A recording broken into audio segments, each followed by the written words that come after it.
Heat 2B, however, was something different because it had a matchup of the hot dogs. You had Circus Circus, Budweiser, Atlas, and Madison all going in it. It was an exciting moment, and this is how Jim Hendrick and I saw it and called it. Now they step on the throttle, and here they come for the start. Here it's acceleration that means so much, and it's Miss Madison coming up on the outside with good acceleration. Budweiser on the inside, and Circus Circus in the middle, and Muncie is back in the back, and it is a clean start. The three of them coming across together. Budweiser, Circus Circus, and Madison, and Muncie is running in the spray. Bill Muncie just emerging into your picture there. Second boat from the left-hand side. As they go into the turn, it's Budweiser losing the lead. It's Circus Circus. Budweiser coming right off the trailer and going out onto the race course. Not able to run that well through the turns. A big hook by Chainowit. Almost tricks him inside the buoy. And Circus Circus flies off to a big lead on the back straight. Now it's Atlas Van Line beginning to move up into the number 3 position and making more of a run of it as Madison drops off the pace and trails the field.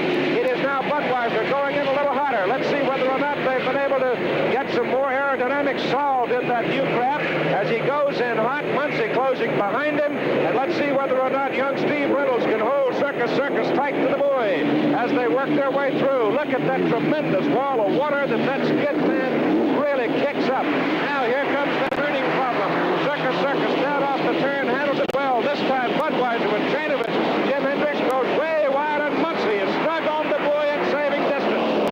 He should have told us before this race, Keith, he thought he could pull the Circus Circus in the chutes, but he can't give him this much room. No, sir. He went way, way wide, and Circus Circus runs off to a huge lead as Bill Muncie closes down on the Budweiser. On the plate, the Budweiser looks lethal. Budweiser running here. Got a new course record on the 2.5-mile course on the Ohio River on Thursday. Muncie came back on Saturday to knock it down at better than 121 miles an hour. But right now, the swiftest boat on the river is the Circus Circus, with Budweiser now beginning to get a challenge from Bill Muncie. Muncie crossing the wake, takes the inside position away from Chainowit. Then on the back straight, it's going to be a fight between Muncie and Chainowit. Muncie now has the inside position, and he is closing down on Chainowit. Fastest lap of the day, Keith, lap number 1 for Steve Reynolds in the Circus Circus, 117.188. That's hot on a very cold, overcast day. And I say cold because it is midsummer. Along the Ohio River, normally it'd be very hot. Now it's Reynolds making a good turn, coming down off the exit buoy, with Muncie holding the inside position. Now you see the leader flash by. You see how tight to the turn buoy Muncie is, how wide Dean Chainowit is in the bud. And now it's going to be Bill Muncie taking over second place and leveling his sight from the leader, Steve Reynolds. Muncie, however, chose not to take an all-out run at Reynolds. The Circus Circus went on to win it. The Atlas finished in second place. The Budweiser was third. The Madison 4, and Circus Circus with 800 points. Atlas and Squire with 700. We'll have more in a moment. Dead in the water, the new Miss Budweiser. All hope of reaching the final gone. Failing to finish Heat 3A, leaving Bill Muncie to fly on alone and win 3A with a new course record of 121.457 for one lap. Yesterday, we toured this course with Bill Muncie in a pleasure boat. Where are the greatest points of treachery on this particular race course, the moving river? It's a scary race course. A couple of things that are scary about it. Mainly, it's caused because of what we call ground swells. The bottom of the river it goes up and down and up and down. Of course, the top of the river has to go up and down. And here it's an ever-changing thing because something to do with the way, I suppose, the sun moves across the earth. In the late afternoon, it gets really wild, like the back chute just coming off the corner on this race course. It really comes up with some of the biggest swells I've ever seen. And our boats aren't really designed to go through them well. It's really scary. Well, I know that I've reached an age where it's dignified to walk a little slower, and yet I don't see anything like that in you. You're charging just as hard or harder than ever.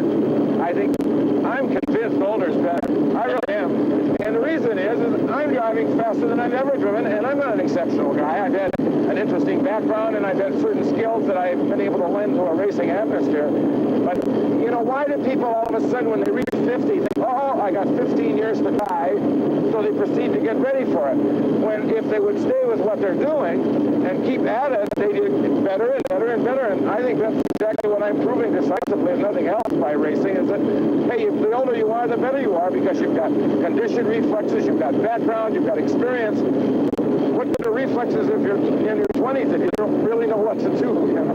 Well, I guess that proves the old poet. You only get wisdom from one source, living and surviving. I know there are times, Bill, when I sit back and remember names like Wagner, Kaiser, Rhodes, Sayers, and names like Manchester, Musson, Donnie Wilson, Bill Stead, and it kind of reaches inside of you because these are people that we lived with, traveled with, and you fought with. Oh, indeed. No question. You never forget, at least I've found this out, I've not ever been able to deal with death very well. I don't think I've handled myself well. You never forget things like that, ever. I mean, every day of my life, I'm reminded somehow of some one of those guys. But you do blank it out. I think the human psyche is such that we can blank it out and not allow it to affect my performance. I wouldn't want it to do that, just in respect to them, because they made a great contribution, not only their lives, but they did other things to help get the public's attention to our sport, and they were superb drivers, the best available. I've never, it still bothers me very much, all those names that lost their lives on our sport. But I am able to blank it out, and I don't think it affects me performance-wise. Is what you do a brave thing, Bill? Oh, no, that's an overreaction. I don't consider myself very courageous or any of those neat little words that kids look up to.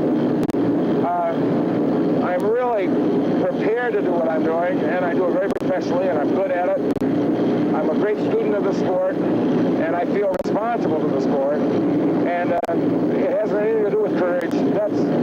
Kids expect you to be great. Hey, I'm the scaredest guy in town. You got to be in fear of God, but great respect for all that kind of thing. But it has nothing to do with courage.